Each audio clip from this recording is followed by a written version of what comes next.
세월은 누구에게나 같은 방향으로 흐릅니다. 나이 들면 끝을 향해 가는 과정이 아니라 삶의 본질을 배우는 과정일지도 모릅니다. 죽음을 생각할수록 삶은 더욱 소중해집니다. 이 장은 노년의 성찰과 죽음이 가르쳐준 삶의 의미에 대한 이야기입니다. 건국대학교 대학원에서 겸임교수로 지낸 8년의 시간은 내 인생의 또 다른 결실이었습니다.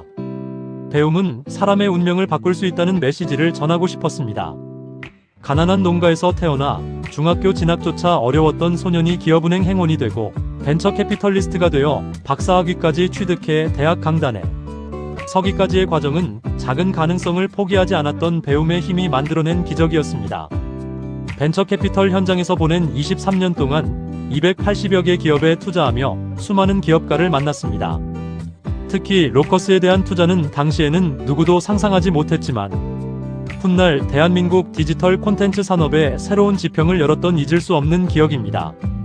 고졸 행원으로 입행하여 IMF 외환위기를 넘어서고 2권의 책을 집필하기까지 나의 인생은 끊임없는 도전의 연속이었습니다. 이제 나는 평온한 자리에 서 있지만 여전히 배움은 끝나지 않았습니다. 인생은 졸업이 없는 학교이며 인간은 죽는 날까지 배우는 존재임을 믿기 때문입니다. 내 인생의 성공을 이야기할 때 결코 빼놓을 수 없는 가장 값진 수익은 바로 1972년 고졸 행원으로 함께 입행한 동기 모임 리더스 11이라는 우정의 공동체입니다. 반세기가 넘는 세월 동안 경쟁이 치열한 금융 현장 속에서도 우리는 서로를 경쟁자가 아닌 동반자로 바라보며 함께 걸어왔습니다. 누군가 승진하면 함께 기뻐했고 어려움을 겪으면 함께 걱정하며 세월이 흘러 각자의 길은 달라졌어도 우정은 더욱 깊어졌습니다. 지금도 만나면 마치 어제 헤어진 친구들처럼 웃고 이야기하는 우리는 서로의 인생을 가장 잘 이해하는 증인이 되었습니다. 함께 나이를 먹어가고 함께 추억을 나누며 삶을 돌아보는 친구들이 있다는 것은 참으로 큰 축복입니다.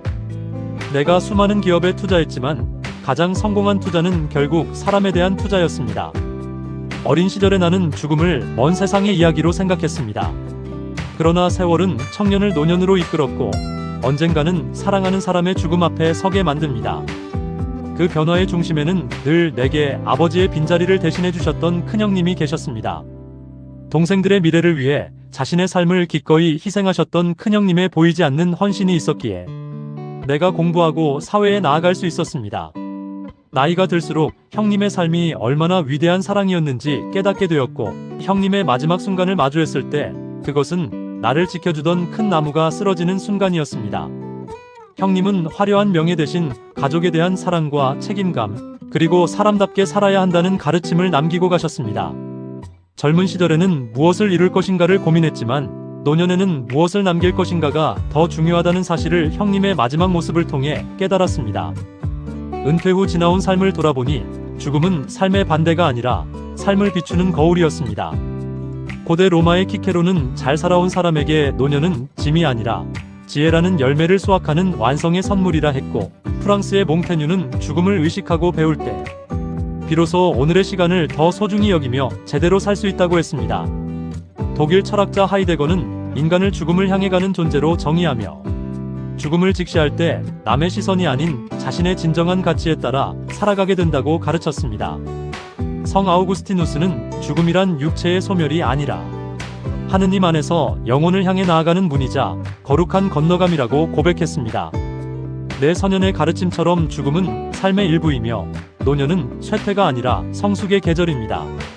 죽음을 성찰하는 사람만이 오늘이라는 하루를 더욱 깊고 아름답게 살아갈 수 있습니다.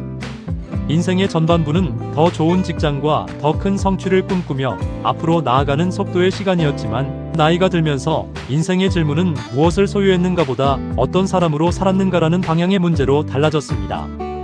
세월이 흐른 뒤 마음에 남는 것은 결국 사람과의 관계이며 서로에게 베푼 사랑입니다. 죽음이 있기에 오늘이 소중하고 이별이 있기에 만남이 아름답습니다. 유한함 속에서 비로소 우리는 사랑하고 감사하는 법을 배웁니다. 애벌레가 번데기를 거쳐 나비가 되듯 신앙 안에서 죽음은 끝이 아니라 완성을 향한 또 다른 시작입니다. 나는 이제 남은 삶이 얼마나 긴가보다 얼마나 의미 있는가를 더 중요하게 생각합니다. 하루를 살아도 감사하고 한 사람을 만나도 진심을 다하는 것. 노년은 삶의 황혼이 아니라 인생이 가장 깊고 따뜻한 빛을 내는 축복의 시간입니다. 감사합니다.